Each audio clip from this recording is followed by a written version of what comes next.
alhamdulilah bon comme ni ngeen ko gisee là ñu ngi plage macha allah ak famille bi regardez macha allah génn ak famille bi sant yàlla li dara dàqu ko nañuy profité di génn ak njaboot gi nañuy profité di génn ak njaboot gi di génn ak ñoom di doxantoog ñoom di dem ak ñoom plage mooy sa soxna say doom ngay génn ak ñoom di lekk ak ñoom di waxtaan ak ñoom di foow ak ñoom di ree ak ñoom lii nag moom mooy daanaka mën nañ ko tuddee sax aljanna aduna waaye malheureusement tey ñu bari duñu génn ak seen soxna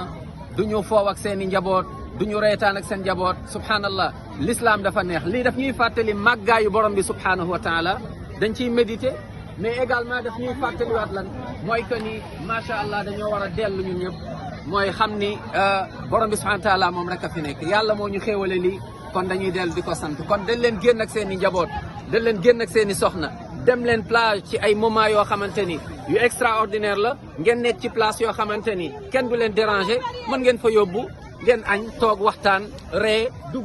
dugg fee yoog sa soxna macha allah mais nag ngeen moytu nag dem ba ci biir su fekkente ne ay séeréer ngeen mënoo leen fii noonu mais en tout cas alhamdulilah c'est ça le bonheur yal na yàlla sàmm ñëpp yal na yàlla def ni ñun ñëpp booleen ci ay xaritam allahumma amin ya rabbi